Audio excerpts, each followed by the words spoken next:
Welcome back to Late Night Charge. We are joined here today with Glenn Rohrbacker, Editor-in-Chief of the Charger Bulletin at the University of New Haven. Welcome. Thank you for having me. So tell me about what inspired you to take up journalism.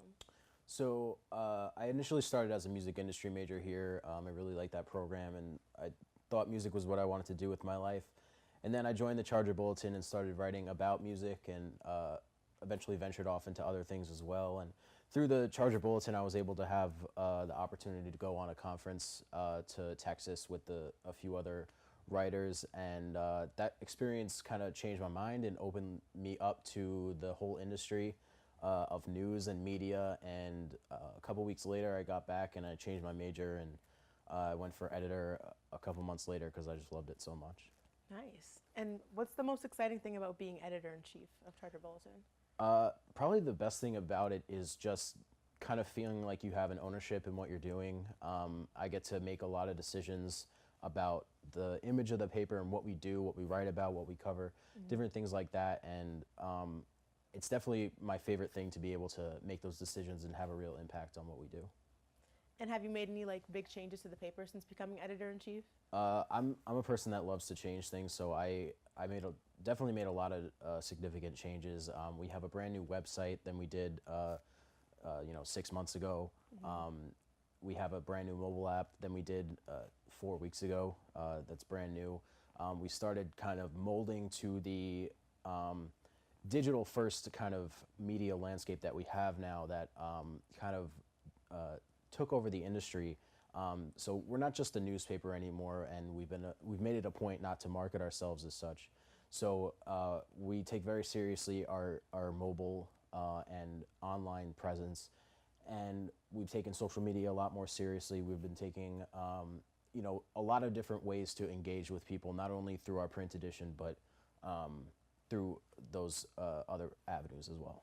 Do you think that taking the more digital route has helped the paper?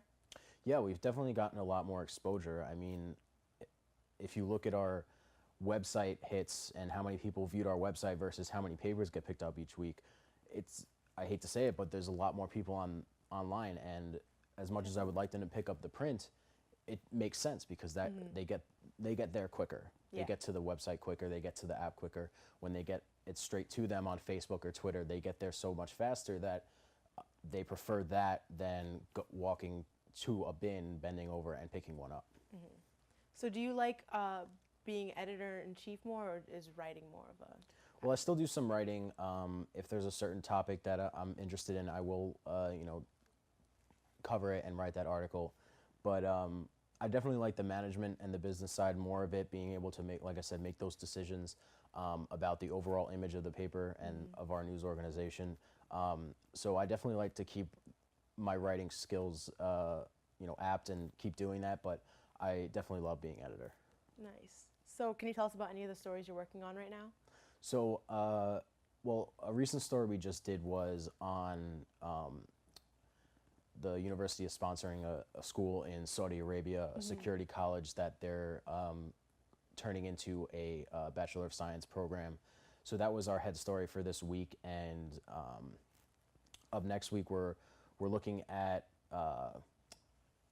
there are new buttons in Dodds Hall. If anyone has classes in Dodds Hall, you might have seen them that say lockdown on them. So we're talking to the administration, seeing what that's about and what they do. So that's coming up this week. We're also continuing our series on free speech on campus, which is something we've been doing this semester. We've been looking at, with the help of an organization called the Foundation for Individual Rights and Education. They specialize in campus free speech, and we've been kind of examining their examination of our policies at the university and seeing how they rank up against typical United States free speech standards. So that's coming up next week, and we try to plan ahead, but there are always stuff that happens that we can't control, so that sometimes gets in the way as well, and then we cover that in addition to the things we have planned out. That sounds very exciting. Yeah, it's a great time to be in news. So what's the most memorable thing that's happened to you while being an editor-in-chief at Charger Bulletin? I mean, something I'll never forget is the week of the whole Sheriff Clark incident that happened last semester. I won't get too into it because I'm sure everyone on campus knows what it is.